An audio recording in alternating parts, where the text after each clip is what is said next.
Hello everyone, Sam here, the queen of rock and roll dogs and the host of Vegas Rock Dog Radio.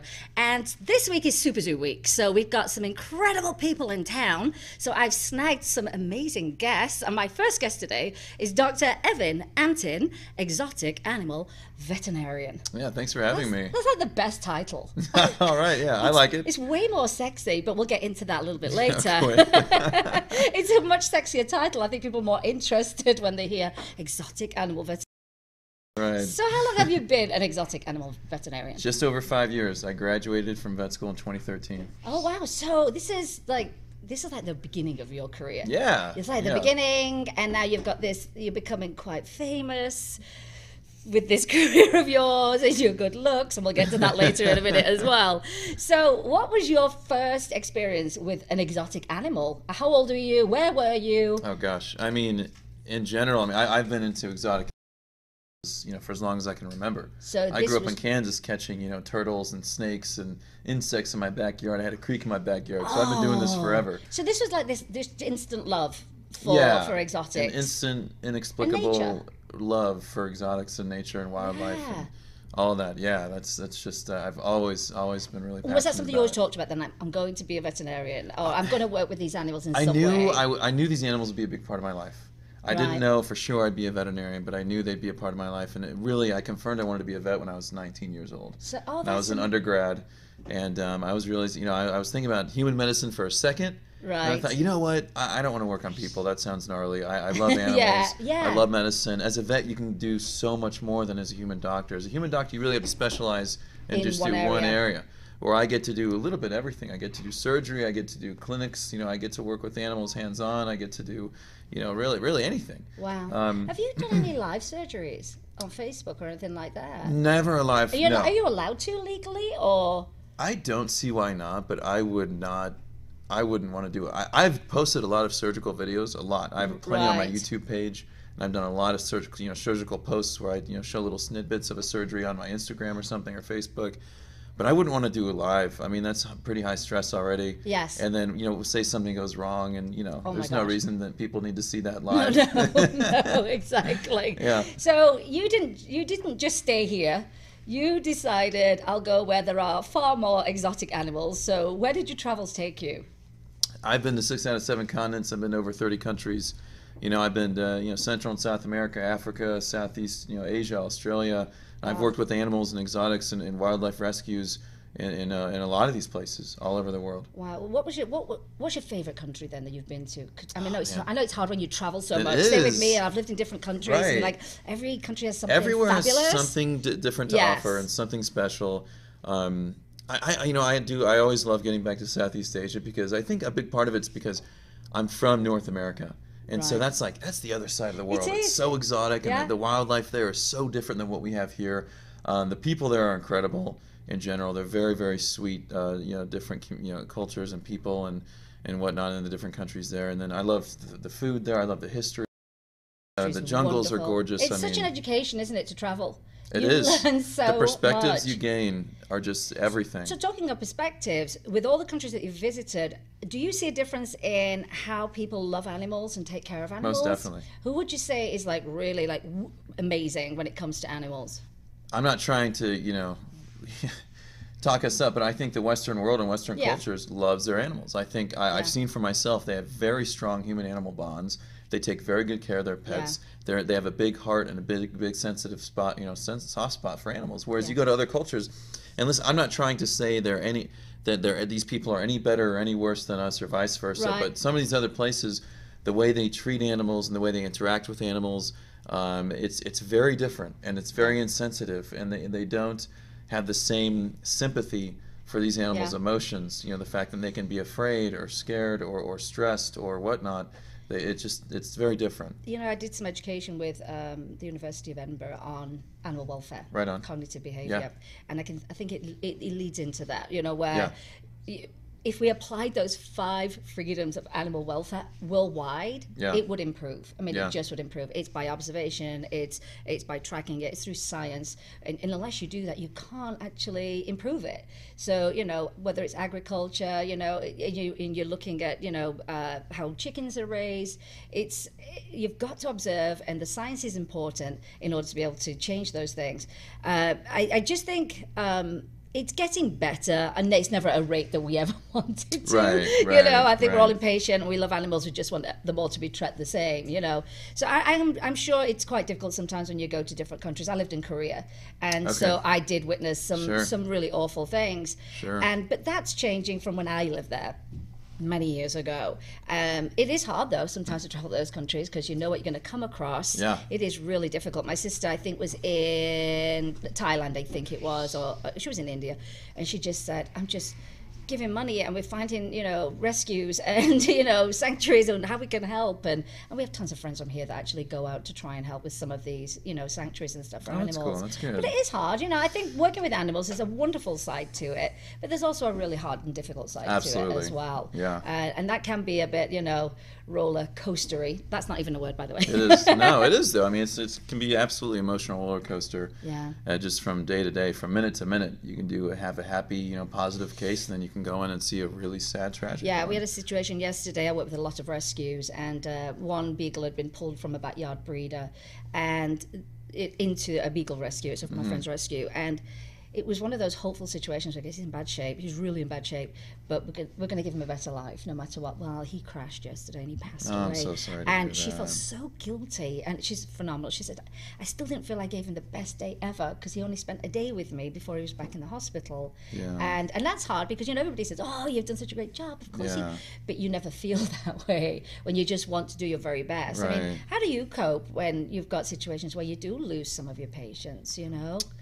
How do you even... it's brutal. It really is. I mean, because you put your heart and your soul into it. You do everything you can, and it just doesn't always work out. So the big thing, you have to be realistic, and you have to be. You can't be too hard on yourself. I mean, as long as you're really doing your best, and you're really doing everything you can, you have, whether that's, you know, what the owners can do or what you can do with your hospital or whatnot. You know, you can only beat yourself up so much. You know, that's right. So, and, you know, but it's tragic and it's rough when it happens. But, you know, I don't think I could be a veterinarian. I could do it. I help in a different arena, which is through rescue. Which is great. And, I mean, that's where you're really valuable. That's where you're able to do so much and help so much. It's a massive jigsaw, and we're all taking a little piece and trying to, you know, put it all together the best way we can. But my hat off to you. For doing that. Oh my gosh, because I mean, you've got the expectation of the pet parent too on top of that. Right. If there are parents and pet parents, you have that too, and that can make everything more complicated emotionally. And if you do lose the pet or you do have to put them down or whatnot, that's a whole. I mean, that's a loved one and a family that has to, you know, endure that. So it's brutal sometimes. It's a really tough process, isn't it? Yeah. But then you have these success stories as well, you know. So. And to be honest, even going back to, you know, cases where, say, we do have to euthanize a pet.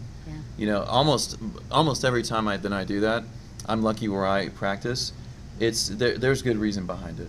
You know, as hard as it is, and as brutal as it is to lose this loved one, they're going to be better off because they have some terminal disease, or they're so uncomfortable, they're in so much pain, or a combination of these things where it's really the best thing for them. It's the most compassionate thing to do. It's the best thing you can do. So I mean, as long as you can put your focus and know that, that really helps, you know. And it's tough when you see the family crying and losing this kiddo of theirs, but when it is for the better, it's that really helps. They're not with us long enough, are they? I know, right? And I don't care, you know. You know, they said it to me when I lost one of my dogs last year, and you know, they said, "How old was she?" And I go, "Why?" Because I don't care if you have them for 6 months or you have them for 15 years, it never feels like enough time. No, it's true. And it's a very bizarre question to actually ask someone. It's interesting. I've never heard anybody say why, but I see what you're saying. You're right. I mean, why? It's like, I had it for 3 years or 13, you know. Is it okay for your grandma to pass away at 95? I'm sure she probably wanted to stay, you know, if she could. You know, it's a strange question people say, but they just I mean, I get it on there. I get that too, but I know what you mean, because it only takes a couple weeks, or if that, to fall in love with these guys, right? Or a minute. Yeah, or a minute. But really, I mean, they feel like family in no time, you know? They do. So, They yeah. really do. And I feel like people now are really, really trying to do the best they can for their pets, and they're way more interested now in food and training. And you've got a line of products that came out that I was really interested in when I looked at them yesterday.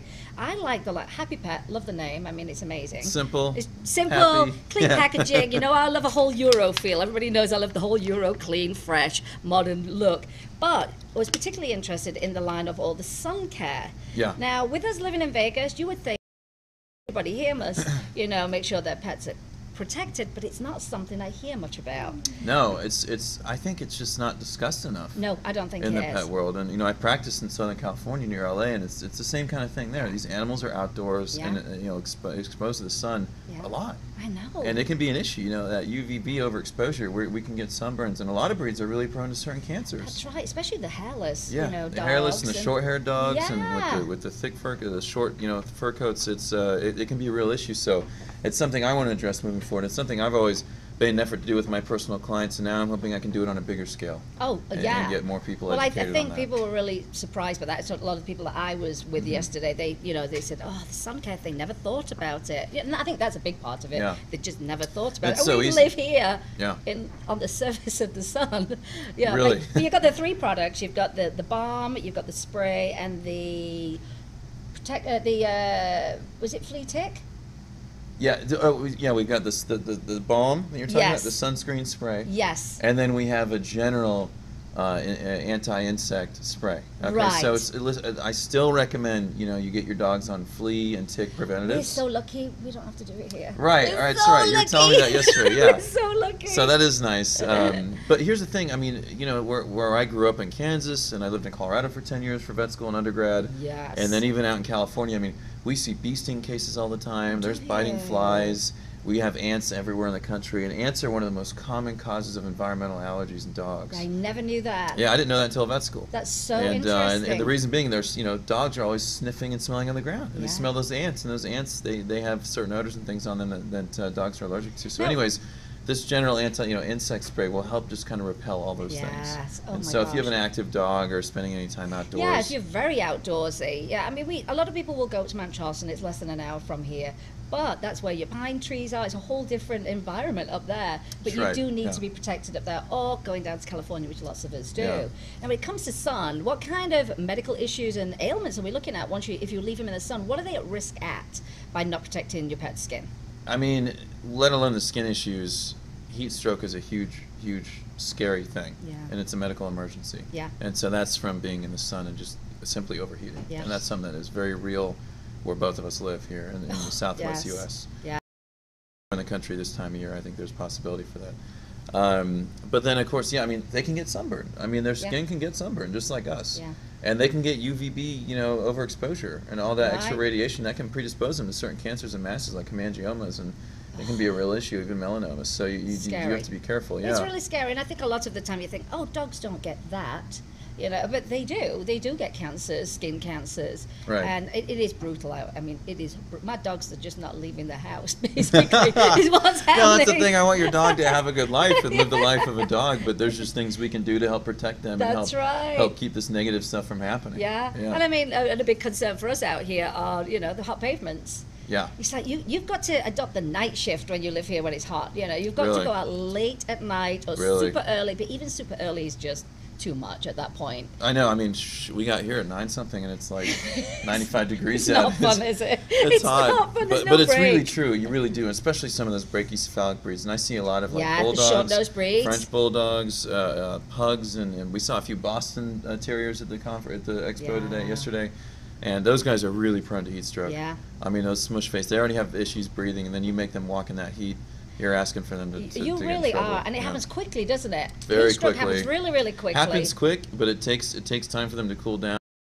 It's already happened. The body's done things that are really, really scary and really hard to reverse. It's just terrible. Okay, so even if we get their technical temperature, there's things happening That have already internally happened. that are really bad and really Yeah. scary and require extremely intensive and extremely expensive medical care.